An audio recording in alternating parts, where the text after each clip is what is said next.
ஆத்மா நமஸ்தே. இன்றைக்கான புத்தக வாசிப்பு பேஜ் நம்பர் 224, சாப்டர் 28, தனேக்ஷனை. தனேக்ஷனை அப்படின்னா பொருளாசை கொள்ளல் அப்படின்னு அர்த்தம். ஒரு ஸ்லோகம் இருக்கு. எனும் ஸ்லோக ரீதியாயும் பாத்ருஹரி வாக்கிய ரீதியாயும் லௌகீக சாஸ்திர ஞானமுடைய சில பண்டிதர்களும் பாமரர்களும் தனமே எல்லா புருஷார்த்தங்களிலும் உத்தமமானதென்று, தனமுடையவனே நல்ல வம்சமும் பாண்டித்யம்னா நாலேஜ், சகல வேத சாஸ்திரங்களும் விஷய ஞானமும் எல்லா நற்குணங்களும் வாசா கைங்கரியம் உடையவன் என்றும் சொல்வார்கள். தனமில்லாவிடில் மேற் சொல்லிய பாண்டித்யமும் சகல வேத சாஸ்திரங்களும் விஷய ஞானமும் எல்லா நற்குணமும் வாச்சாலத்துவமும் உண்டாயிருந்த போதிலும் வியர்த்தமானதென்றும் அவன் வார்த்தை உபயோகப்படாது என்றும் சொல்வார்கள். இகபர லோகத்திற்கும் தனமே முக்கிய பிரதானமென்றும் பரமபதமும் தனத்திலேயே உண்டாகும் என்றும் தனமுடையவனுக்கு வஸ்துக்களெல்லாம் சித்திக்கும் என்றும் தனமுடையவன் புத்தியில்லாதவனாய் இருந்த போதிலும் அவனை உலகத்தார் கொண்டாடுவார்கள். நற்குணங்களில் இருந்தும் தனமில்லாவிட்டால் அவனை உலகத்தார் நிந்தனை செய்வார்கள். ஆதலால் ஏழ்மையை விட தாழ்ந்தது பிரபஞ்சத்தில் வேறொன்றில்லை. தனமுடையவனுக்கு உலகெல்லாம் உள்ளங்கையில் இருக்கும் என்று எண்ணி அந்த தனத்தை சம்பாதிப்பதற்காக படாத கஷ்டங்களெல்லாம் பட்டு செல்லக்கூடாத இடங்களுக்கெல்லாம் சென்று செய்யக்கூடாத வேலைகளை எல்லாம் செய்கிறார்கள். அப்புறம் ஒரு பாட்டு, என்று மனுவசத்திலும் மகா வாக்கிய ரத்னாவளியிலும் சொல்லி இருக்கின்றது. ஆதலால் காலத்ரயத்திலும் துக்கமாகிய தவத்தின் மீது ஞானிகள் ஆசை வையாமல் அந்த தனத்தின் வரத்து போக்குகளுக்கு துக்கிக்காமல், வரத்து போக்குகளுக்குன்னா வர்றது போறது, தான் அனுபவித்து கொண்டும் பிறருக்கு கொடுத்து கொண்டும் நித்யானந்தத்தை அடைந்து கொண்டுமாய் இருப்பார்கள். பாமரர்கள் தனத்தை சம்பாதித்து அதை தாம் அனுபவிக்காமலும் பிறருக்கு கொடாமலும் பொம்மையை போலிருந்து கடைசியில் அந்த தனம் கள்ளர்களுக்கோ துர்வியாஜ்யத்திற்கோ அக்னிக்கோ தான் மரணமடைந்த பிறகு தனது தயாதிகளுக்கோ அல்லது மனைவி தன் இஷ்டானுகாரமாய் செலவழித்து விடுவாளோ தெரிய வராது. தனத்தை எவர்களாகிலும் கொள்ளையிடுவார்கள் என்று எண்ணி அந்த தனத்தை புதைத்து வைத்தால் அது பூதேவிக்கு சுவாதீனமாகும். ஆதலால் தனம் தனக்கு துக்கத்தையே உண்டாவதற்கு காரணமாய் இருக்கின்றது. வாயையும் வயிற்றையும் கட்டி சேர்த்து வைத்த தனத்தை வியர்த்தனமாய் போக்கடித்து கொண்டார்கள். அதிக துக்கத்தில் சாப்பாடு இல்லாமல் மெலிந்து மரணமடைந்தவர்கள் அநேக பேர்கள் உண்டு. மேலும் தனத்தை விருத்தி செய்யாவிட்டால் அந்த தனம் நாளாவட்டத்தில் குறைந்து விடும் என்று எண்ணி வீடுகள், பூமி, தோட்டம், துறவு முதலானவைகளை அடகு வைத்து கொண்டு வட்டிக்கு கொடுத்தால், அதனால் தாயாதிகளின் வழக்குகள் நேர்ந்தாலும் அல்லது திருட்டு சொத்தென்று வியாஜியம் நேரிட்டாலும் அதனால் துக்கத்தையே உண்டாக்கும். அப்படி கல்லாமல் தான் கொடுத்த ரொக்கம் முழுமை ஒரே முறையாய் வரவேண்டும் என்றால் அது கஷ்ட சாத்தியமே ஆகும். தான் கொடுத்த தொகை சிறுக சிறுக வந்து சேருமே ஒழிய ஒரே முறையாய் வரும் என்று நினைக்கலாகாது.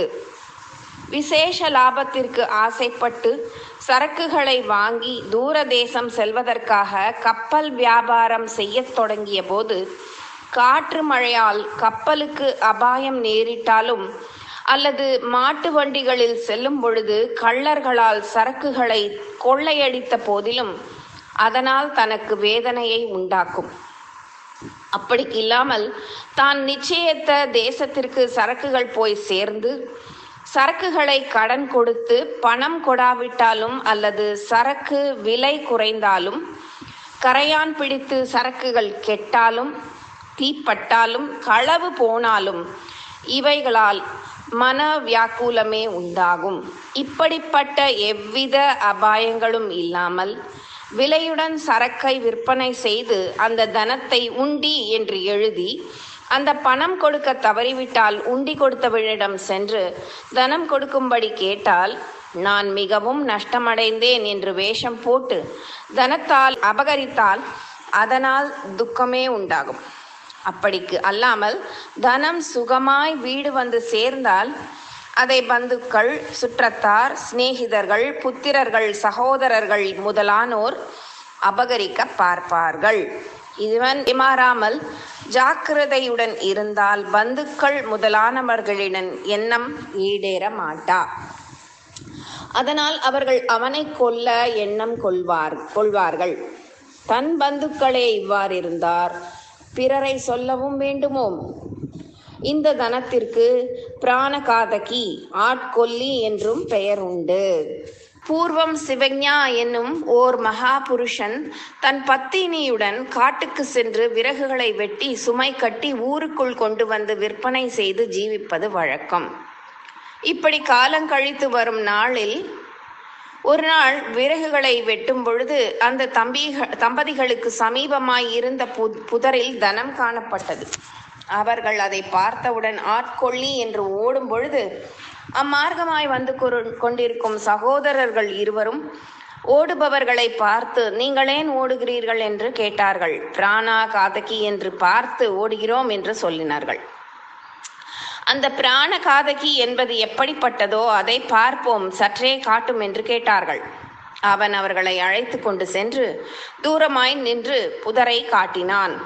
அவர்கள் புதரில் இருக்கும் தனத்தை பார்த்து இவர்கள் பைத்தியம் பிடித்தவர்கள் என்று எண்ணி அவர்களை போகும்படி சொல்லி சகோதரர்கள் இருவரும் மிகவும் ஒற்றுமையாய் இருந்து ரொக்கத்தை எல்லாம் மகா சந்தோஷமாய் எடுத்துக்கொண்டு சமீபமாய் இருக்கும் கிராமம் சென்று பங்கிட்டு கொள்ளலாம் என்று சொல்லி அதை ஓரிடத்தில் மறைத்து மூத்தோன் அவ்விடமே காவலிருந்து சகோதரனை போஜன பதார்த்தங்களை கொண்டு வரும்படி கிராமத்திற்குள் அனுப்பினான்.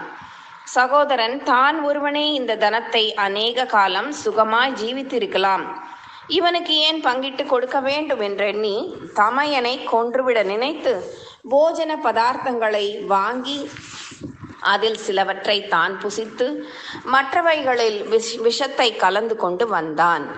தனத்திடம் காத்திருந்த தமையன் சகோதரனுக்கு தனத்தை பங்கிட்டு கொடுக்க இஷ்டமில்லாமல் அவனை வெட்டிவிட நிச்சயித்து தன்னிடம் இருந்து கத்தியை நன்றாக தீட்டி தயார் செய்து வைத்து கொண்டிருந்தான். சகோதரன் வந்து தின்பண்டங்களை கீழே வைக்க குனிந்தான். உடனே தமையன் தன் தம்பியை கத்தியால் ஒரே வெட்டாய் வீசி நறுக்கி ஓரிடத்தில் புதைத்துவிட்டு விஷங்கலந்த பதார்த்தங்களை புசித்து தானும் மாண்டான். ஆதலால் ஸ்லோ மாதா புத்திர விரேதாய ஹிரண்யாய நமோ நரஹ எனும் ஸ்ருதி வாக்கிய ரீதியாய், ஆஹா, தனம் அவர்களை எப்படிப்பட்ட ஸ்திதிக்கு கொண்டு வந்தது பாருங்கள். 18 தினங்களுக்குள் கௌரவர்களின் 11 அஹ்ரோனி சதுரங்க சேனைகளும் பாண்டவர்களின் 7 அஷேரக்ஷினி சதுரங்க சேனைகளும் மாண்டது தனத்திற்காக அல்லவா? ராவணாதி ராட்சசர்கள் தங்கள் மதத்தினால் அல்லவோ அந்நிய ஸ்திரீகளையும் தனத்தையும் அபகரிக்க எண்ணி மாண்டார்கள். ஆஹா, தனம் அவர்களை எப்படிப்பட்ட ஸ்திதிக்கு கொண்டு வந்தது பாருங்கள். 18 தினங்களுக்குள் கௌரவர்களின் 11 அஹ்ரோனி சதுரங்க சேனைகளும் பாண்டவர்களின் 7 அஷேரக்ஷினி சதுரங்க சேனைகளும் மாண்டது தனத்திற்காக அல்லவா? ராவணாதி ராட்சசர்கள் தங்கள் மதத்தினால் அல்லவோ அந்நிய ஸ்திரீகளையும் தனத்தையும் அபகரிக்க எண்ணி மாண்டார்கள். ஒரு ஸ்லோகம் சொல்றார். நல்ல கதிக்கு ஞானம் காரணமே ஒழிய தனம் காரணம் அன்று. ஆதலால் தனம் பிராணஹானியை உண்டாக்குவதற்கு முக்கிய காரணமாய் இருப்பதுமே அன்றி மான ஹானியையும் உண்டாக்கும். தனமுடையவன் நல்ல குணங்கள் இல்லாமல் ஸ்திரீ லோலனாய் இருந்தாலும், மதுபானம் செய்பவனாய் இருந்தாலும் அல்லது சூதாடுபவனாய் இருந்தாலும் மானஹானி உண்டாவதற்கு சந்தேகம் இல்லை. மானஹானினா மானம் போகுதுன்னு சொல்றோம் இல்லையா, அந்த மாதிரி ஒரு விஷயம். ஆதலால் இஹலோக சுகத்திற்கு சாதகமானதும் சர்வ துக்கத்திற்கு காரணமாயிருக்கப்பட்டதுமாகிய தனத்தின் மீது மிகவும் பிரீத்தி வைக்காமல் சகல துக்க நாசனமும் பரம மோட்ச சாதனமும் பிரம்மஞானமே மகா தனமென்றும் அவகளை சம்பாதித்து துர்ஜனர்களாகிய உட்சத்ருக்களை எல்லாம் ஜபித்து ஊர்ச்சிதம் அடைந்தவனே புண்ணிய புருஷன் என்பது வேதாந்த சித்தாந்தத்தின் முடிவாகும். ஆதலால் இந்த ஈஷ்ணா திரவியங்கள் சமுத்திரத்தை போன்றதாய் இருக்கின்றன.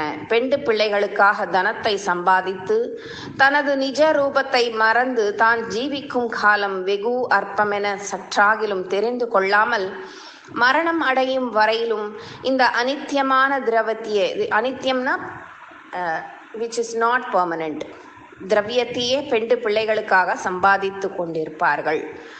மரண காலம் வந்தபொழுது தனது நிஜ சொரூபம் தெரிந்து கொள்ளாததினால் மரணம் சமீபத்த விட்டில் பூச்சிகள் தீபத்தை பார்த்து பழம் என பிரமையடைந்து அந்த தீபத்தில் போய் விழுந்து மரணம் அடைவது போல் மனிதர்கள் ஸ்ரீ சங்கராச்சாரியார் வாக்கிய ரீதியாய் அஸ்திகள், சர்மம்னா தோல், நரம்பு, ரோமம், இரத்தம், மாமிசம், மஜ்ஜை, கொழுப்பு அப்படின்னா மலம், மூத்திரம் முதலானவைகளிலால் நிறைந்திருக்கும் ஸ்திரீ ரூபத்தை பார்த்து பிரமையடைந்து அவள் சம்ரக்ஷண அர்த்தமாய் பாவங்களுக்கு உட்பட்டு பயப்படாமல் திரவியத்தை சம்பாதித்து கொண்டு சிலது நாளைக்குள் ஜீவர்கள் இச்சரீரத்தை விட்டு மறுபடியும் வேறு சரீரம் எடுக்கின்றார்கள். ஆதலால் இவ்வாறாக இருந்து இறந்த ஸ்ரீ புருஷர்கள் மறுபடியும் எவ்விதவா வருகின்றார்கள் என்றால் தத்துவ உபனிஷத் வாக்கிய ரீதியாயும் பெரிய திருமொழி வாக்கிய ரீதியாயும் பூர்வம் எந்த ஸ்தனங்களில் பாலை குடித்தானோ அந்த ஸ்தனங்களையே மோகித்து சந்தோஷிக்கின்றான். எந்த யோனியில் முன் பிறந்தானோ அந்த யோனியை பார்த்து இப்பொழுது சம்போகம் செய்கின்றான். ஒரு பிறவியில அம்மாவா இருந்தவ இன்னொரு பிறவியில் மனைவியாய் வாய்க்கலாம் அப்படிங்கிறத தான் இப்படி சொல்றாரு. எவள் முதல் தாயாய் இருக்கின்றாளோ அவளே மறுபடியும் அதான் சொல்லிட்டார் பாருங்க. அவளே மறுபடியும் மனைவியாய் வருகின்றாள். எவள் மனைவியாய் இருந்தாளோ அவளே மறுபடியும் தாயாய் வருவாள். எவன் முதல் தந்தையாய் இருந்தானோ அவன் மறுபடியும் புத்திரனாய் வருவான். எவன் புத்திரனாய் இருந்தானோ அவனே மறுபடியும் தந்தையாய் வருவான். இப்படிப்பட்ட சம்சார சக்கரமானது கிணற்றில் இருந்து ஜலம் கொண்டு வரும் ராட்டினம் கிருகிருவென்று சுழல்வது போல ஸ்திரீ புருஷர்கள் சம்சாரம் என்னும் சக்கரத்தில் சுழண்டு கொண்டு அநேக யோனிகளில் பிறந்து கொண்டும் மறுபடியும் இறந்து கொண்டுமாய் வருகின்றார்கள். ஆதலால் பிராண பிரயாண காலத்தில் யார் யார் எந்தெந்த ரூபத்தை அடைகின்றார்களோ நினைக்கின்றார்களோ அவர்கள் அந்த ரூபத்தையே அடைகின்றார்கள். ஜீவன் காற்று ரூபமாய் இருப்பதனால் யத் பாவம் தத்பவதி என்பது போல ஜீவன் எதை எதை நினைக்கிறதோ அதையே அடையும்படி தனக்குள் சாட்சி சுரூபமாய் இருக்கும் ஆத்மாவானவர் செய்விக்கின்றார். இந்த விவரங்களை எல்லாம் பரமாத்மா என்னும் அட்டவணையில் முன் சொல்வோம். திருப்புகழ் வாக்கிய ரீதியாக அடிக்கடி மயக்கமும் தெளிவும் உண்டாகி நற்கதி என்பதை அரிதே மறந்து காமக்கடல் பொங்கி ரணமாகிய அழிந்த புண்ணை சூழ்ந்து விரலினால் மிகவும் பரிசித்து புணர்ச்சியாகிய இது இன்பம் என்று பரவசப்பட்டு புணரும் தொழிலில் அதிகப்பட்டு நாள்தோறும் மிஞ்சி விருத்தி அடைகின்ற சந்திரன் கலை குறைந்தாற்போல் அறிவு சோர்வடைய சரீரம் குரங்கின் சரீரம் என திரைந்து ஒரு பாட்டு சொல்றாரு. எனும் திருப்புகழ் வாக்கிய ரீதியாக வயது முதிர்ந்து வர அடங்கி கிடந்த வியாதிகள் எல்லாம் மேலெழும் திமிதிமி என்று உற்சாகத்தோடு வந்து செய்கையற்று உள்ளே இருமலும் உண்டாய் அன்னம் இறங்குதலும் இல்லாமல் கண்களும் பஞ்சடைந்து ஒளி இல்லாமல் முகத்தில் அழகு குறைந்திருக்கும் சமயத்தில் முடிவுதான் என்று ஆலோசித்து மனைவியும் சுகமுண்டான போது அனுபவிக்க இருந்த சுற்றமும் கட்டுக்குலைந்து பேரொளி செய்ய கரு நிறத்தை உடைய கூற்றவன்னா யமன் நம்மை நாடி வரும் காலத்தில் நமக்கு துணையாய் நின்று காக்க கடவது யாது? எனக்கு பழியை உண்டாக்குகின்ற நெஞ்சமே, ஒரு பெரிய பாட்டு, பெரியாழ்வார் திருமொழியிலேந்து. எனும் பிரபந்த வாக்கிய ரீதியாய் முன் கூறிய காம குரோதாதிகளையும் ஈஷனாத்ரியங்களையும் பஸ்மம் செய்து பார்க்கும் அளவு அவ்விடம் சேஷமாய் ஒன்றுமில்லாத ஞான சொரூபமாகிய ஆகாச வடிவமே நிற்கும்.